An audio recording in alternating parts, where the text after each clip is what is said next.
All right, good afternoon, everyone. Let's find our seats. We'll get started. My name is Jeff Tehovnik, and today's presentation is Infrastructure as Code. All right, to kick things off, we're going to do a mindful minute. And for those of you who don't know what that is, basically, we're going to take some deep breaths, just relax, soften your gaze. For a minute, we want to be aware of where we are and just try to clear our heads to get ready.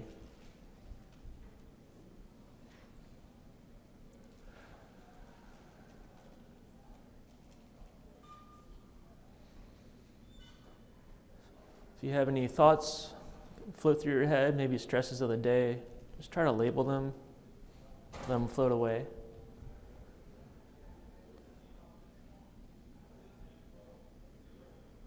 About halfway through. A couple more deep breaths.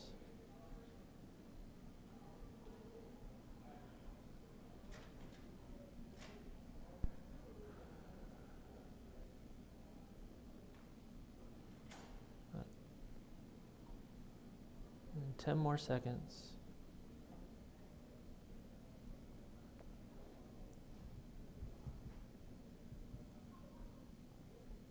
All right.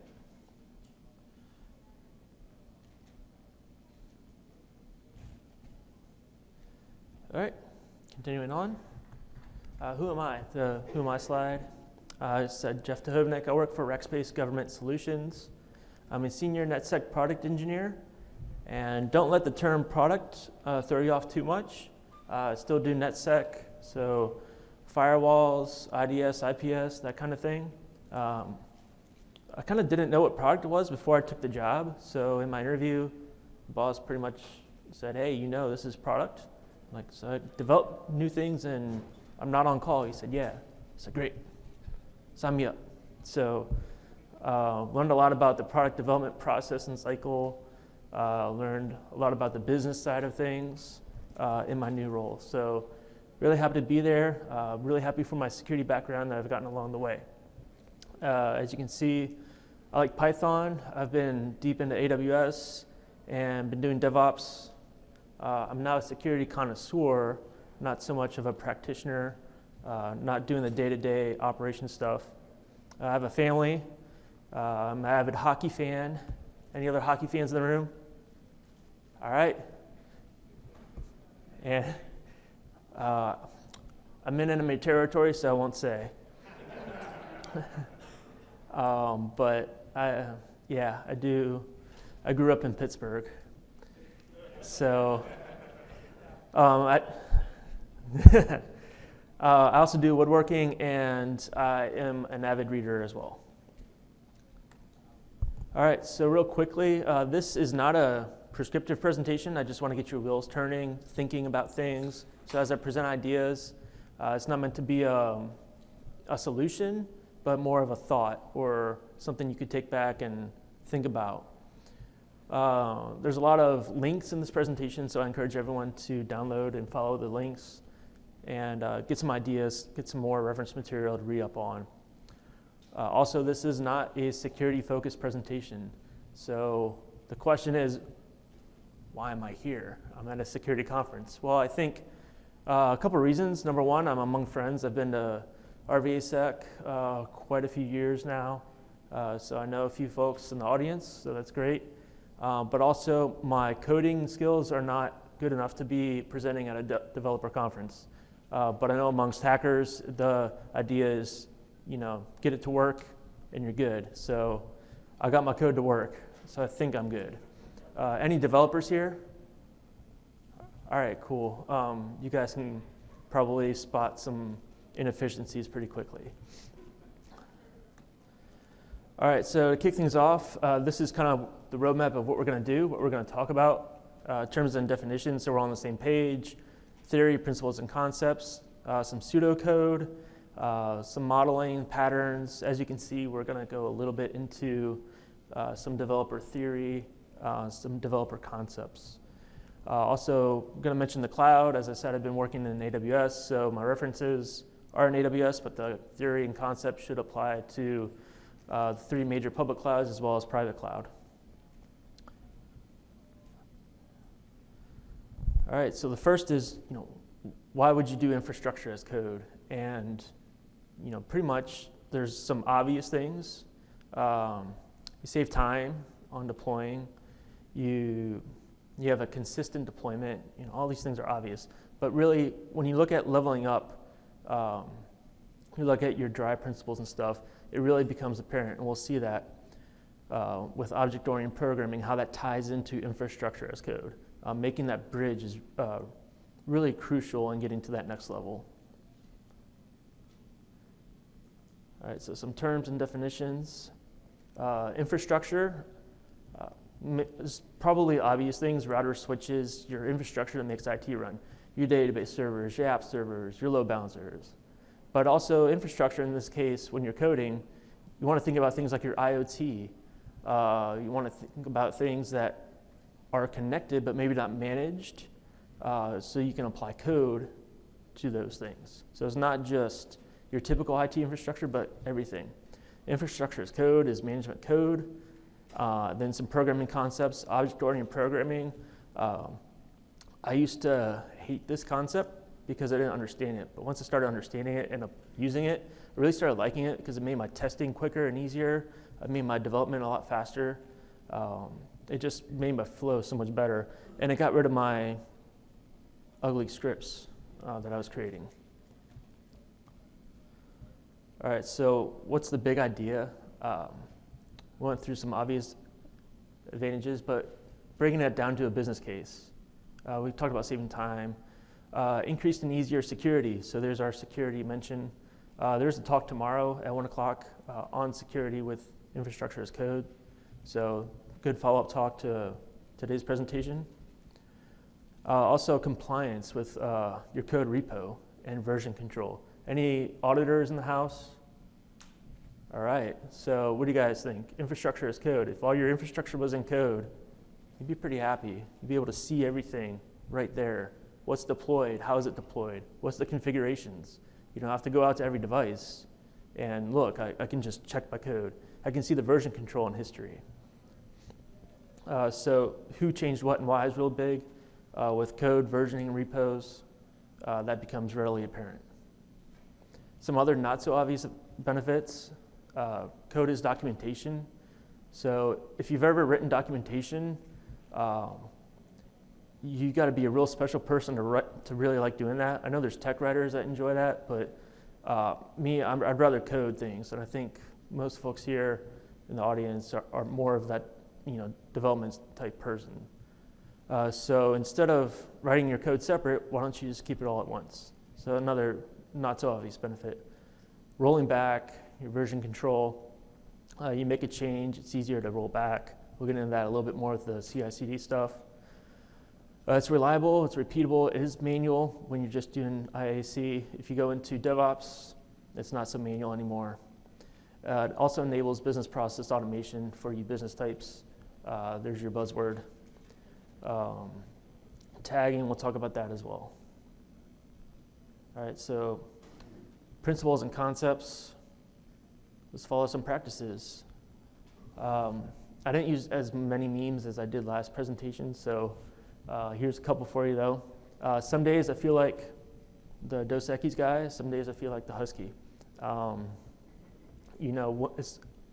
These concepts, it's one of those things, it's a rabbit hole, where you start learning one thing and you find that, oh, there's another way to do this, or there's a better way, there's more levels. We'll talk about some of those levels as well.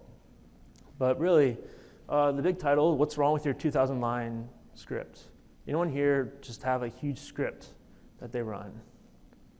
I know I currently do. I'm working on moving away from it, but there's nothing wrong with that. CloudFormation templates, if you use them extensively, they get very big and it gets out of hand really quickly.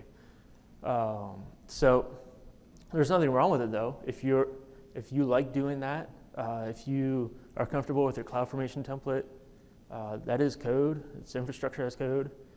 Just be aware that it gets unmanageable pretty quickly. So if you like it, you can keep it. Otherwise, Let's look at it another way. One of the big things we talked about, don't repeat yourself, dry, the programming principle, so code needs to be reusable. So if I write code, I shouldn't be writing the same code again. I should be able to reuse the code I've written, leverage what I've already done. Otherwise, I'm repeating myself, and repetition in programming is bad. So why not just reuse our code? That's how object-oriented principles come into play here. So if I treat my code as objects, it doesn't matter when I use those objects. They're available for reuse. Also, documentation on code libraries is important. You need to know how to interface with your objects in your code. Single responsibility principle and the KISS method. I apply the KISS method to a lot of things I do. Try to keep things simple. Try to keep them understandable, because as soon as they start getting complex, within a company I used to work at, if you started presenting something and you got the response of, that sounds complicated, let me think about it, the answer was no. So keeping things complex really keeps people engaged, whereas you start going over people's heads, they just kind of space out. So what's the difference between our object-oriented programming and scripting? So in procedural programming or writing a script, you just have stepwise 1, 2, 3. With object-oriented programming, you have whatever, whenever, wherever I need to call it. So I still have my logic, I still have my flow, but now maybe I jump around a bit. Maybe I break my code up into different files to manage them easier, and then I call those objects in those files. So it's not 1, 2, 3, but it's actually easier to read because my main file is not so cluttered, because I have references to objects. And then knowing what those objects do is also important. So some concepts. At the high level, code should be reusable. We've went over that. Loose coupling. This is really important concept to understand as well. If I have dependencies, those dependencies are going to hurt me in the long run, because when I go over, if your business is siloed, or even if it's not, but if you try to take what you've done and it's got dependencies and move it to another business or another part or even another organization, you need to have all those parts move. Whereas if I'm loosely coupled, I can move one part and not depend on the other. So object-oriented programming really hits home on that too. It's a lot easier to move classes versus your script. So classes, inheritance from parent classes, passing objects, those are some of the principles that we can apply. All right, so here's that ugly code I promised you. Pretty quick, we'll step through it. This is just an example of using object-oriented programming. And the bottom part is actually the execution. You can imagine if that's in a different file. It's just put up here on the same file as for simplicity. But basically, I'm creating my class, creating my objects, having instantiation, so I have my initialization of them. But I have a method to get and set the object. And in this case, it's just a simple VPC, which is a network. So VPC IP subnet. Pretty simple, pretty quick. If you were to use CloudFormation, this would probably be 3 times as long to set your VPC up. All right, so we've gotten the basics now, but now we're really going to get into some programming concepts. We're going to look at 2 patterns. This book, kind of just for historical context, this book brought to the forefront some programming concepts and patterns that are still in use today. So if you have an interest in object-oriented programming and want to take it to the next level, definitely pick up a book or at least some of these ideas and concepts. So the first pattern we're going to look at is the factory pattern. It's a creational design pattern with a common interface. So you create your infrastructure, and regardless of what you're creating, it's always going to hit the same interface. For me, this is the next logical step. If you already have a script and you want to take that script to object-oriented programming, factory pattern is the quickest way to get there. Next is the builder pattern. So the builder pattern is nicer when you don't have that succinct environment. If your environment has lots of variables, if you're deploying different environments with different pieces of infrastructure, the builder pattern is a pretty much better way to go. The builder pattern focuses on using pieces and parts versus the whole. And then you can take those pieces and parts and build your environment with those. Whereas the factory kind of builds the whole environment as is. You can change it up too, but it's easier to do piece by piece with the builder pattern.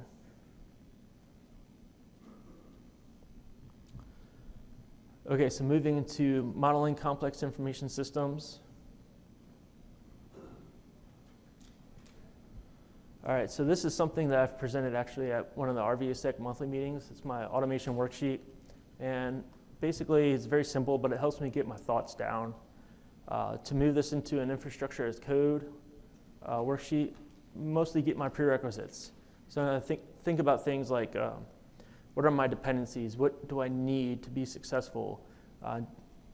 If you work in a compliant environment, a very strict environment, do I need my build tickets? Do I need reference tickets numbers?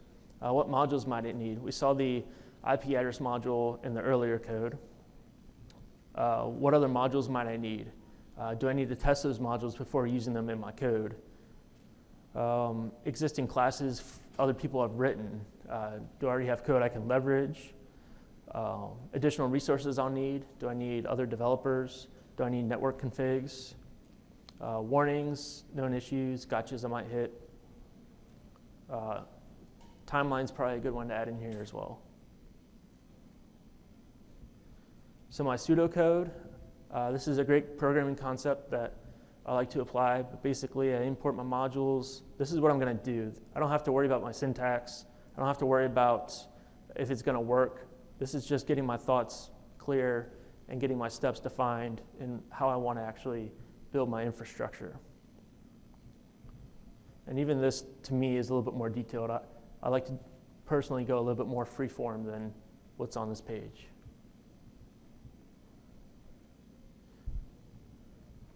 For my operations, this is actually, I consider this more of a database concept, but we'll borrow it for our playbook on infrastructure. Basically, anything I do with my infrastructure boils down to I'm either creating something, I'm going to read and retrieve it, I'm going to update something that's already there, or I'm going to delete something that exists. Also, we'll add upsert. Upsert is kind of doesn't fall into any of the ones above, so I just added it. Basically, it says make sure something exists, and if it already exists, make sure it's set to this specific configuration. So you don't have to do your check. Does it exist? If it does exist, make sure it is this. If it doesn't exist, create it. That logic's already built into an upsert operation.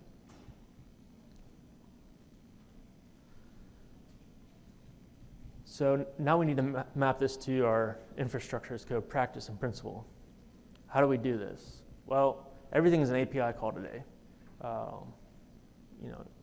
Everything, literally everything is an API call, or can be.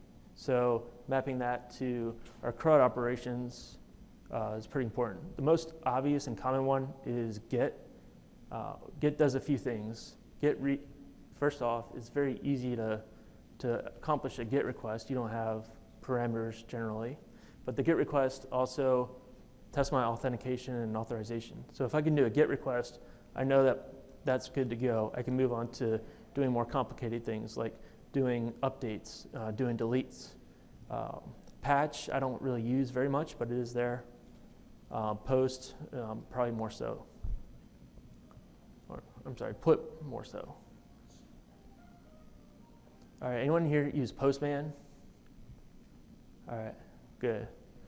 Postman's pretty awesome, I think. Postman, very easy to create API calls, very extensive libraries.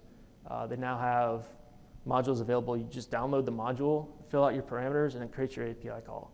So getting from my pseudocode of what I want to do to mapping it out to those API operations, now I can actually syntactically create those API operations with Postman. So Postman is a tool pretty nice to leverage API calls with.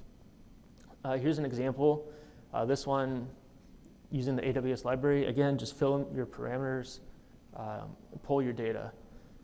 One thing I noticed right off the bat with this is the amount of data that's returned is kind of insane. So you have to account for that, be able to parse it. There's documented ways to do that, but we'll go into maybe another way to do this. One of the cool features I like, this is a stupid developer trick, we'll call it, but basically in Postman you just go to code and you can create your Python or whatever other code you want for your API call. So I get my API call down in Postman, hit a button, and now I've got my code I can use in my language. Which brings us to our software development kits. So now we're going more on the developer side. So as I said, I'm kind of Python background. Python SDKs are readily available. They're cloud dependent though, so you need your SDK for what you're doing. So now you're getting more into, am I doing AWS? Well, now I need the Boto3 SDK. Am I doing VMware? Well, I need the NSX SDK. So it depends on your clouds, cloud dependent, but a little bit more powerful, a little bit more streamlined. Also, your cloud vendors do document these fairly well, minus one of them, which I won't mention which one that is. Here's an example. So again, this is doing the same thing that we saw in Postman. The return is about the same, but the code for this is pretty elegant. What you don't see on here is the auth and auth-z portion, but that you can write as a class, make it an object and pass it into this, and you'll be good to go. So I used to think, oh yeah, this is all great for all languages, but then I looked at the Java example, and that's why I don't do Java. No, I don't do Java because I stick with Python because I like it. But anyway, the point being here is that there are SDKs for other languages that are usable. So if you are Java or other, like if you're a Go developer, there's SDKs for your clouds, which would allow you to leverage object-oriented programming. Excuse me. So API is a simple way. SDKs, now we're getting a little bit more flexible. We're getting more to the object-oriented approach. API calls generally be swapped out for your SDK objects, classes, methods. So if you want to create a VM in Azure versus creating an instance in AWS, it's going to be different.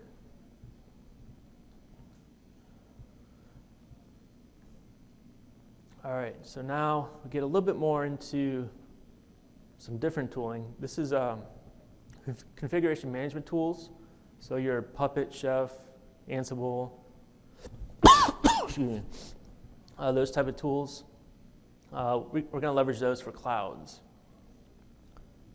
So we have cloud agnostic ones. I mentioned some of those. Salt is in there. Terraform's in there. We mentioned Terraform in a few earlier talks. And then you have your specific cloud tools. So CloudFormation, the AWS CDK, which is kind of a hybrid of a SDK, Terraform, its own language, interacts with Python.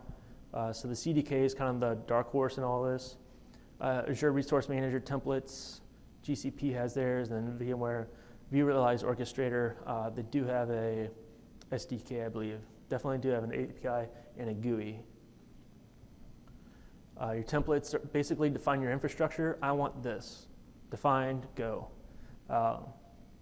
Object-oriented programming kind of has an advantage of, well, you can do it this way, but you could also say, well, I already have this, but what do I want different? Or based on this that I already have, maybe I want to do some more logic. So that's where your principles come into play. Templates just kind of define your set. I think a template's a great starting point. I don't think it's kind of the end goal for a lot of places, but I think templates are the way to start. All right, so now, where are we as an industry? Are we using object-oriented stuff, or are we at least using some SDK? Or are we using CloudFormation? Are we just defining our infrastructure? And so, really crude attempt at research, going through the GitHub search, Boto3, which is Python SDK for AWS. You got about 2,500 repos, 92,000 commits. That's pretty good, because that's only one language. Don't forget there's like Java, Go, and other SDKs out there. CloudFormation, we have 2,000 repos, 48,000 commits. So that tells me that the industry is embracing these SDKs and is primed for object-oriented programming principles to be applied. So now that I have these, this infrastructure as code, then we'll go to the CICD world. Well, how do I do that? Well, it's really, infrastructure as code is the first step. To go to CICD, you need your pipeline.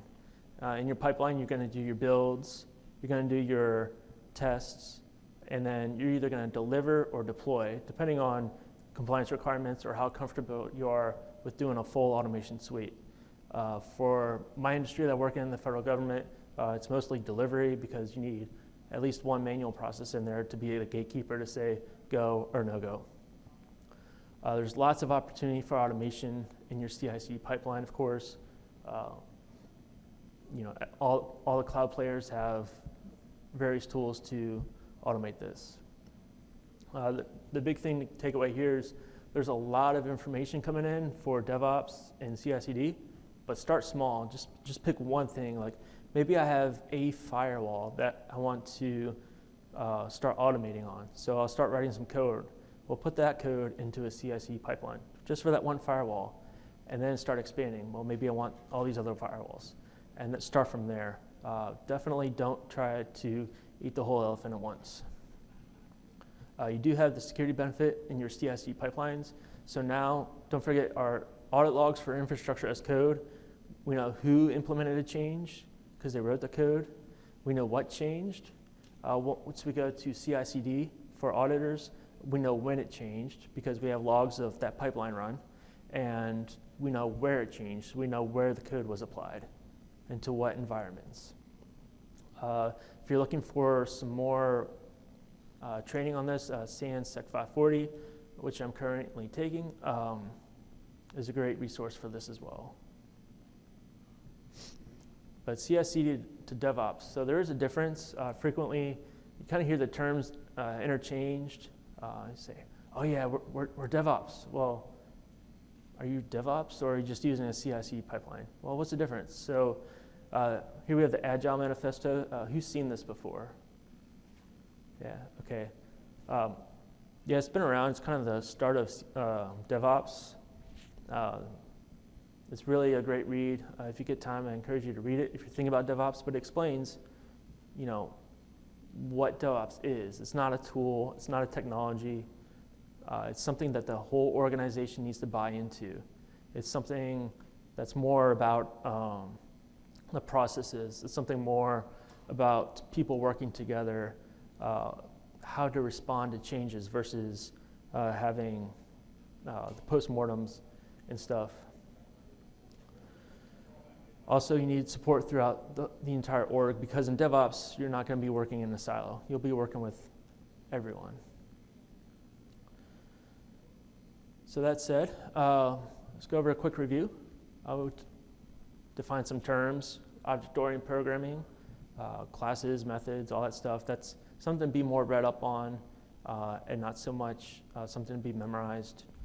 We went over some theory, principles, and then we got into how to kind of apply those with pseudocode. Got into some patterns. Really encourage you to check out the different patterns that are available. I went over two of them, the builder and the factory method, and some of the benefits of those.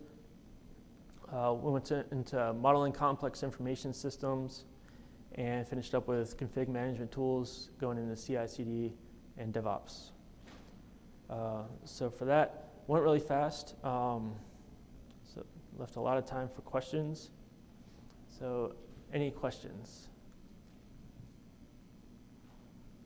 Yes?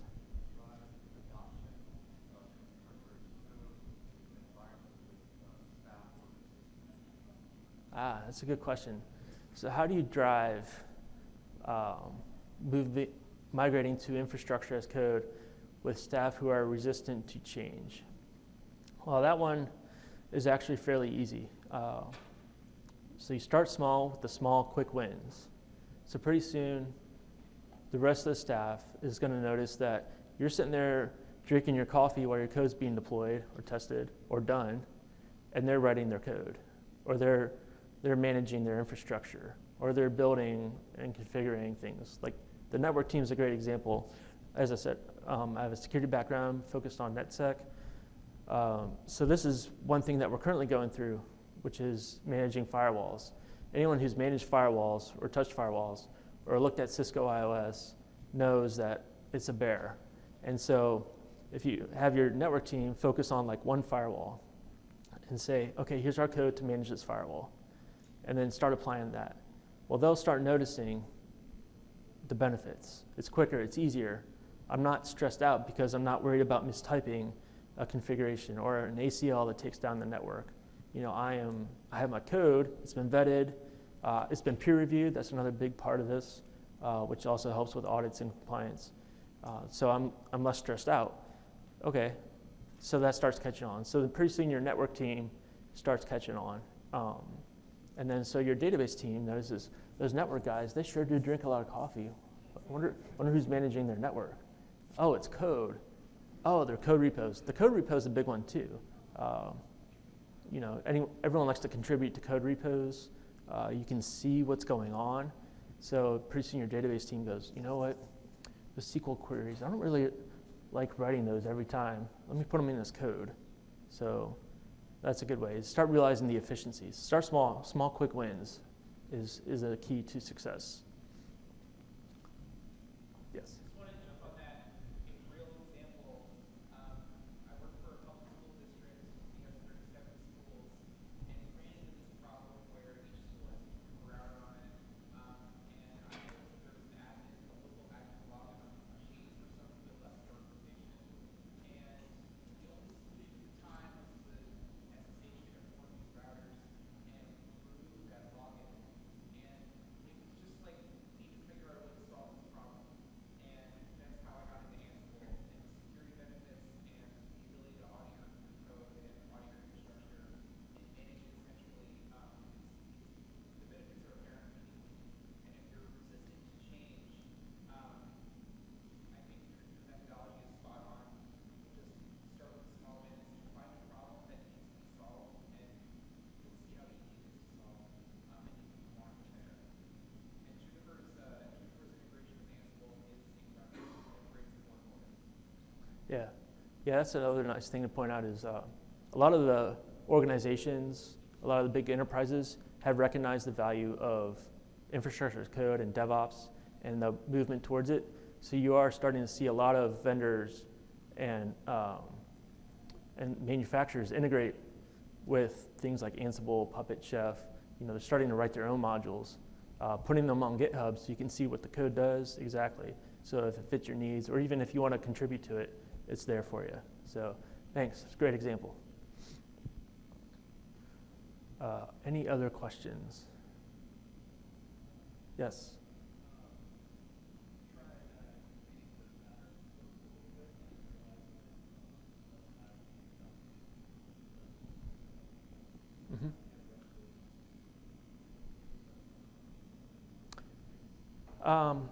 Yeah, so I'll admit I'm probably there myself, whereas the patterns book is the next step up for me. So how do I get to that step, or wherever you're at? How do you get to the next level? And first is recognizing where you're at. So I'm assuming most folks in here can write a script, whatever language it is. It doesn't matter. It's Bash, Python, PowerShell, Ruby, anything. You write a script. The next step would be going into object-oriented programming concepts. So can you do object-oriented programming in your language is the first question. If not, then this can't apply. But in Python, which I found to be the easiest, yes, go get some object-oriented programming with Python education. LinkedIn Learning has a really good course if you have access to that. A Cloud Guru has a great course if you have access to that. There's open source references on the web. There's lots of Python documentation out there.